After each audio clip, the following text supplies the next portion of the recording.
size harika ve farklı bir pizza yapacağım. Allah izin verirse inşallah. Bir bardak yoğurdumuz var. Ondan sonra bir bardak sıcak suyumuz var. Ve bir tatlı kaşığı tuzumuz var.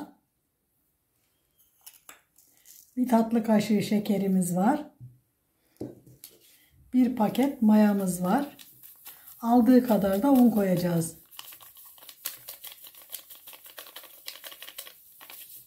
Allah, bir de dökebilsem sevgili dostlar, çok şey yapacağım da işte ne diyeyim. Şimdi karıştırma makinesiyle karıştıracağız Allah izin verirse, dedim ya işler kolaylaştı diye sevgili dostlar.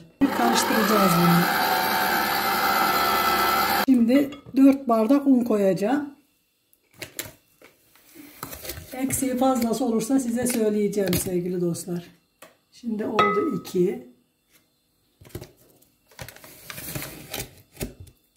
Oldu 3. Oldu. Olamadı. 4. Normal su bardağıyla 4 bardak un koydum sevgili dostlar. Şimdi karıştırmaya başlayalım. Bakalım nasıl olacak.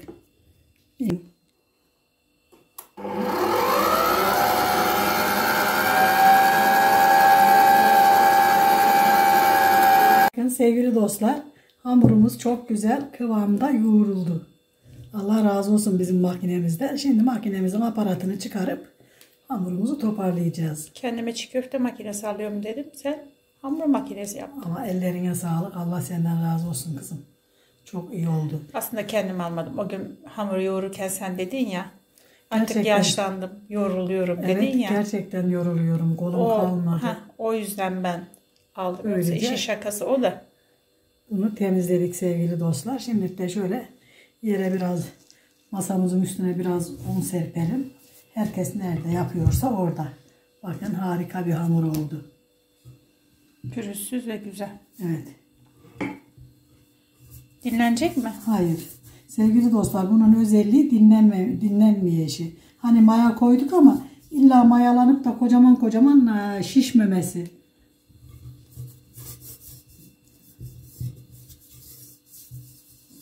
Şimdi güzelce hamurumuz birazcık da burada şöyle toparlayalım. Ele yapışmayan, böyle çok cıvık da değil, çok sert de değil, tam bir güzel bir hamur oldu bakın sevgili dostlar. Böyle toparlayıvereceğiz. Ondan sonra da kullanacağız Allah izin verirse. Sevgili dostlar, şunu ayırıyorum. Şu bizim pizzamıza yeterli.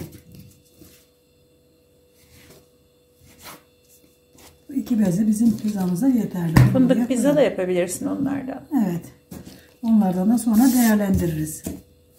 Şimdi şöyle güzelce bezelerimizi yapıyoruz.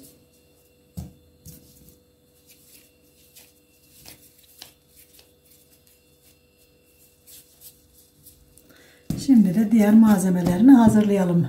Bezelerimiz biraz dinlenene kadar.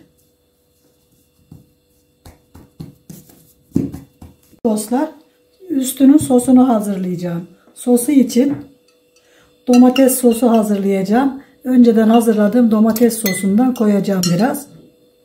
Dökmek istemiyorum çünkü çok sulu olsun istemiyorum. Şöyle süzdürerek alıyorum. Yazdan yaptığımız. Evet, yazdan yaptığımız konservelerimizden hazır domates. Şimdi kışın domateslerini istemiyorum ben. Şimdi bu kadar yeter. 3 diş sarımsağım var. Şöyle doğruyorum.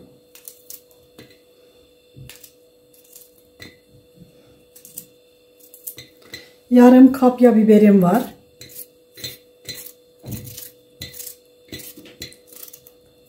Konservem tuzlu olduğu için tuz atmayacağım sevgili dostlar. Hazır şimdi normal domates kullananlar birazcık tuz kullanabilirler. Biraz da pul biber atacağım. Karabiber atacağım. Pardon, yanlış dedim sevgili dostlar. Şimdi güzelce bunu çekip sos haline getireceğim.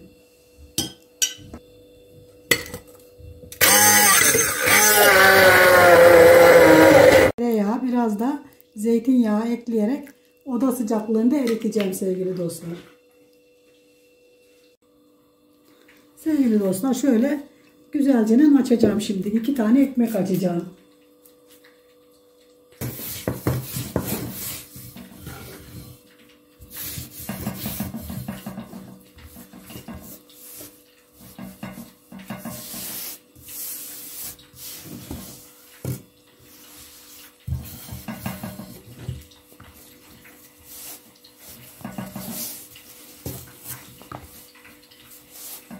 Biliyorsunuz ekmekleri tek tek açmak hiçbir zaman işime gelmedi benim.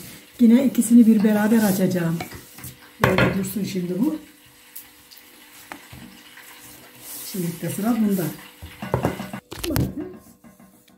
Birini açtım. Ötekini de onun üstüne şimdi şöyle sereceğim. Unlarını da attım mı kocaman bir ekmek açacağım size. 2 tanesini bir açacağım. Bugün 2 ekmeğe ihtiyacım var. İkisini bir açacağım sevgili dostlar. Şimdi şöyle yapalım.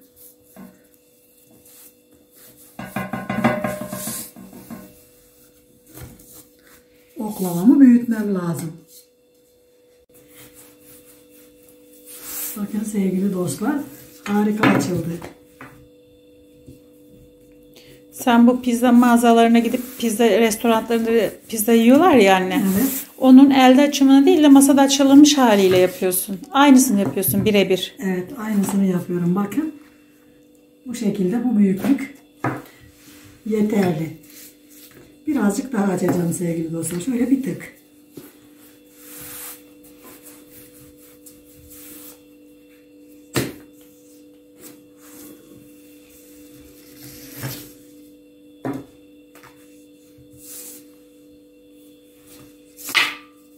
İkisi aynı boyda şu anda.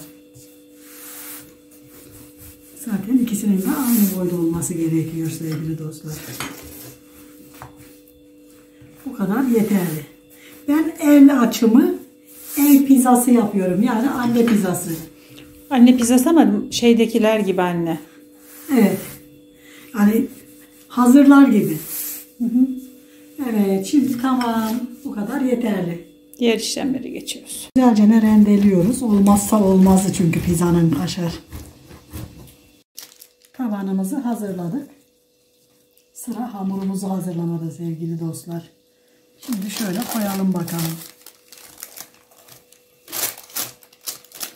Şu şekilde açalım. Ve şöyle de açtık mı bu tamamdır. Şöyle dibini güzelce şöyle ederek tamamen yerleştirelim.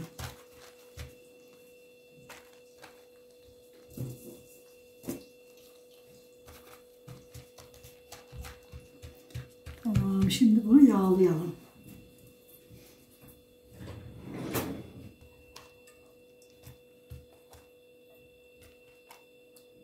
Tereyağıyla sıvı yağ, zeytinyağı karışımımızı güzelce sürelim. Her yerine değsin şöyle.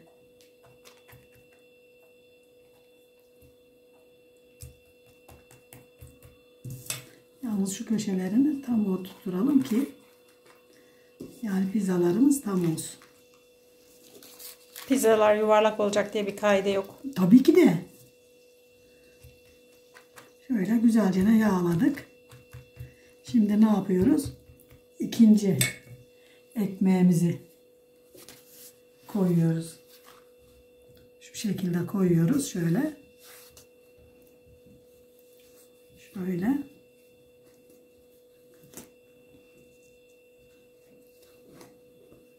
Ve yine şöyle mümkün olduğu kadar düzgün salarak yapalım ki şu kenarları tam olsun.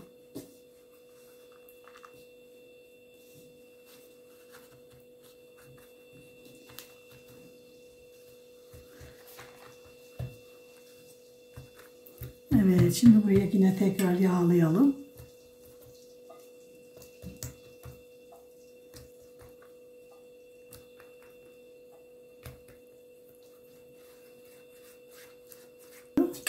Şimdi birazcık kaşar peynirimizden şöyle serpiştirelim.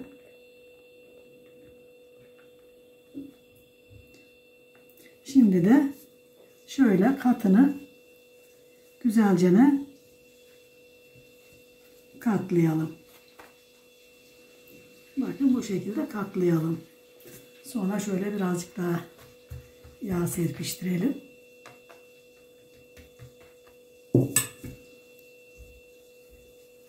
Ve ben bunu yiyemeyeceğim. Evet. Kötü bir haber. Sevgili dostlar, kötü bir haber. Siz daha büyük tepsinize yapabilirsiniz. Daha küçük ekmek açıp daha küçük tepsinize yapabilirsiniz. Şöyle.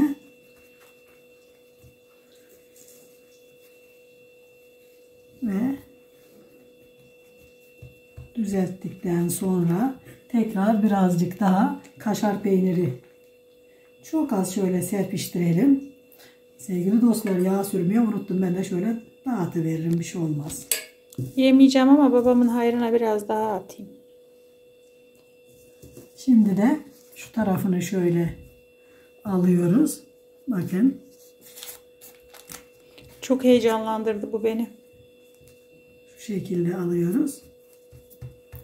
Buraya birazcık yağ sürüyoruz. Bu pizza börek gibi oldu. Ben bunun böyle olacağını bilmiyordum.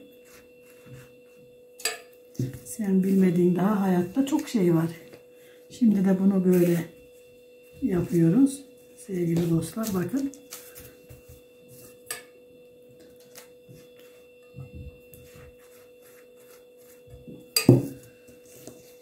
Şimdi de bunu böyle tam köşelere gelecek şekilde kapatıyoruz.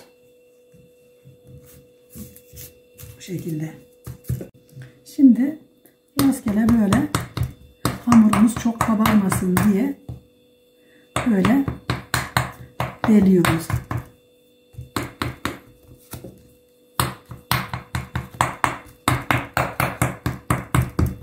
Sosumuzu döküyoruz. Bakın gayet güzel olmuş sosumuz.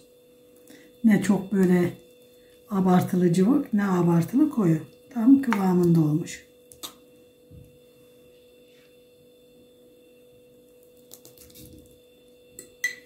Yine her zamanki gibi ölçüyü tam tutturdum.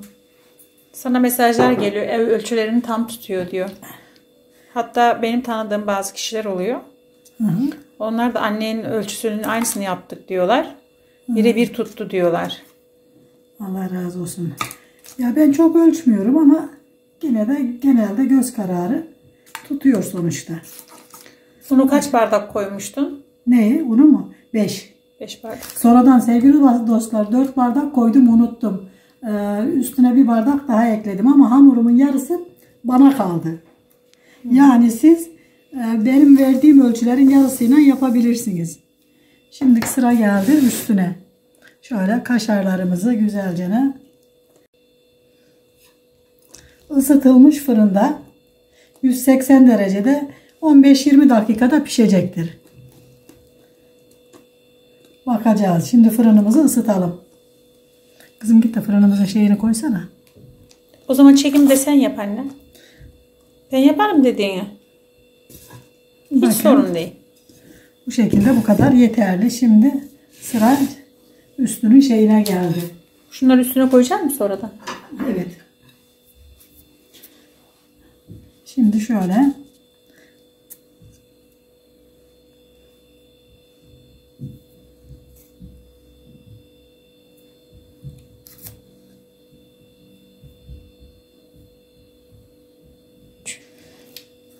İsteyen kendi zevkine göre buna domates doğrayabilir üstüne. Ondan sonra mantar koyabilir. Ne istiyorsa. Yani herkesin kendi zevkine bağlı. Çünkü renklerle zevkler tartışılmaz. Mesela evde çocuğunuz neyi seviyorsa her istediğinizi koyabilirsiniz üstüne. Ben sadece birazcık şöyle kırmızı biber serpiştirdim. Bu kadar sevgili dostlar. Çok değil. Şimdi de aralarına şu şekilde zeytinlerimi koyacağım. Ev yapımı. Evet evet, zeytinimiz de kendi yaptığım zeytinden.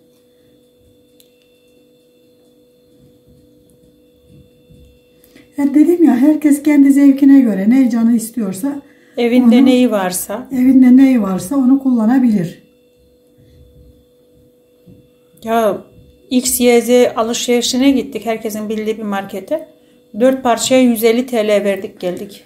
Maalesef yapacak bir şey yok. Yani cidden artık yemeklere de yansıdı. Çok zor. O yüzden herkesin ne ekonomisi var bilemiyoruz ki. Tamam, bu da bu kadar. Şimdi fırınımıza yollayacağız ama üzerine şöyle birazcık daha ben kaşar peynir gezdireceğim sevgili dostlar. Son olarak şöyle birazcık daha peynirlerimizden gezdiriyoruz. Ve doğru fırınımıza gidiyor sevgili dostlar.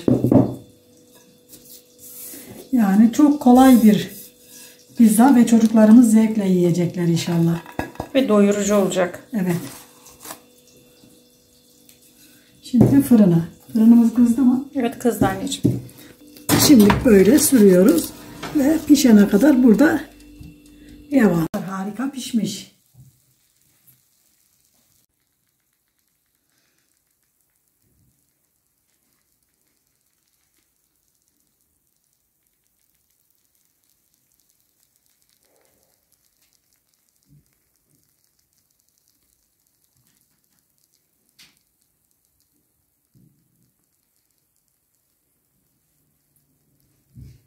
Sevgili dostlar, şu şekilde kesiyorum.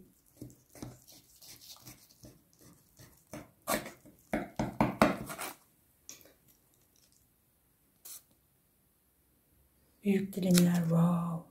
Bence de büyük dilimler olsun ayrı ayrı. Biz sıcak kesiyoruz. Evet, birazcık soğuduğunda keserseniz daha bir güzel olacağından eminim. Harika, sulu sulu güzel bir pizza olacak. Ya ben yiyemedikten sonra ne önemi var? Allah Allah. Ne münasebet, sen yiyemiyorsun diye biz yemeyecek miyiz? Sevgili dostlar, birazcık soğusun bence servis için. Kestik, havasını alsın, soğusun. Evet. Görüşürüz. Biraz sonra görüşürüz. Bakın sevgili dostlar, harika çıktı.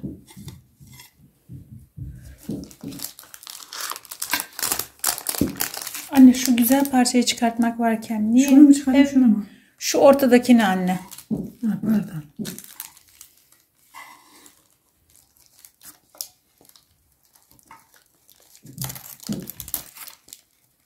Sulu sulu, yumuşak yumuşak. Evet, suluca, bol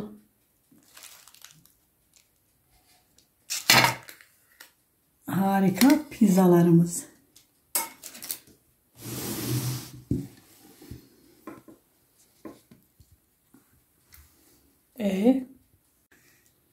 Yapacak olanlara kolay gelsin. Yiyecek olanlara afiyet olsun. Bizi izlemeyi, abone olmayı ve güzel fikirlerinizi söylemeyi unutmayın sevgili dostlar. Bakın harika oldu. Altı da güzel pişti. Üstü de güzel pişti. Araları da harika oldu. Bakın katlarına harika oldu. Kaşarlı harika değil mi? Evet, çok güzel oldu.